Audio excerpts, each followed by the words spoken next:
Hello, welcome back to my channel. Ngasigi akhoi channel sida akhoi classic 350 anoba ribbon lakpa gari dune masigi matangda myan khangminase yenginase.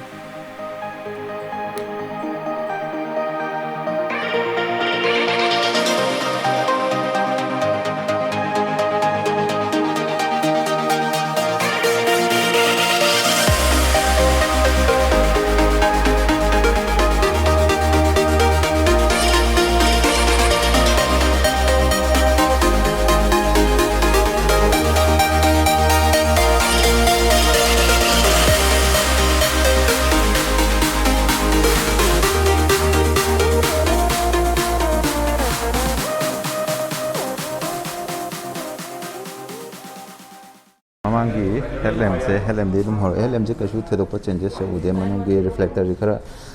kitang ana kitang changes ti lei male do si cap se yam phase ade sida si simple halogen de lei simple led am ti out DRL am ti out de adu si gi ana ga yena si size ma di khar sa khole ko si gi magi keno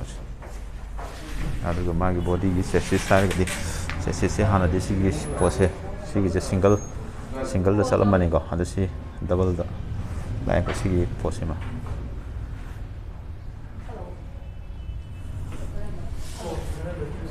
ta hoga go mamang se sigi gari color se chrome red ni ko makhal je color option je drama de adu si na chrome red ai de chrome no ko makhal ani ne chrome brown color na ma ko le ko si yang the premium was the sini hele fajawa ade sigi keno sigi beijing je si base keno da haidi ko gi interceptor de so yaw sigi beijing je ade set ki height han ga yeng na da millimeter ka di kala ade set ki cushion du dum adum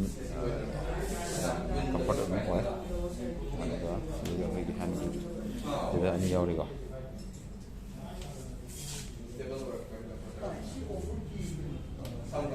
adu yang dasi pergi retro bike ada adu looks ta kayu sensor se hana gi classic tu ga yang ga yamna sensor ti ude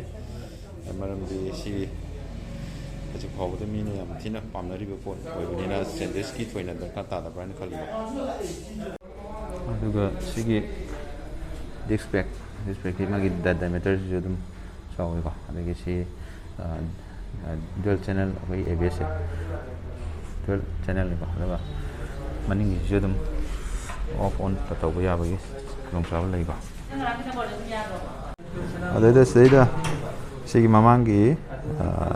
instrumental cluster room da la fa kan da sigi anoba har ga di myam ngai ra ga lener ko sigi posimadi yam na pamna ba phone do sidi yaure ko sigi magi chrome jam phase adagi sida engine kill engine ko ade switch loi mai ano wa design da sida hape ko this mine ko da hape engine kill to ya ko adagi sida hazard light ko dai ko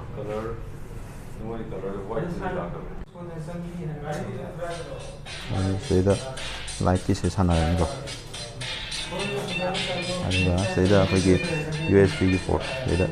phone charge to ko ke ha seda charge min yauri seda phone holder ma hapchalaga dum charge to di hidum yar ka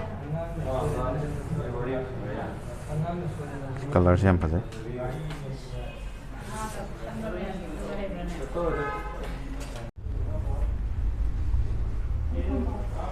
sigi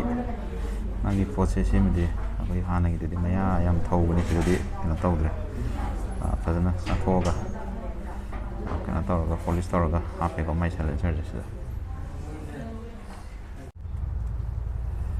da magi tayargi size ko gi 100 by 90 19 inch ai kenos ade si maning nom da mo magi tayargi size 120 80 by sina 18 inch ne ko adi maning na magi diameter je keno inchi ama handa ba tare Sigi stickers na musi na tongal liko. Ada sigi variant jide kogi on road ta magi price 2.22 muki sangda laiba. Aduga kogi red chrome color gi adugi duna mu like 2.34 laiko on road nga tani ko price. Aje accessory me ama ma julai ri ko accessory sing ke aje offer lai ri am laga tang yimbi badam ya gani offer sing ke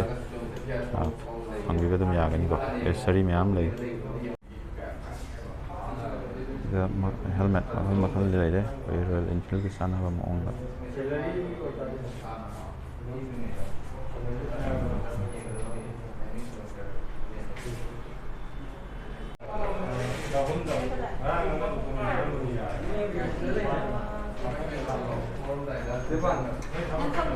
Sigi sina kogi jacket ni ko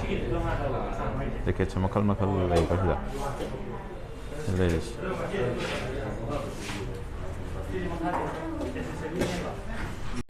Ma'am offer ma'am si grab tauna bugi damakta ai showroom ge contact details se makada description dai pijaramage ada ma'am amtan lapiu ada video si swai sum lo sinjarage ma'am bye bye see you take care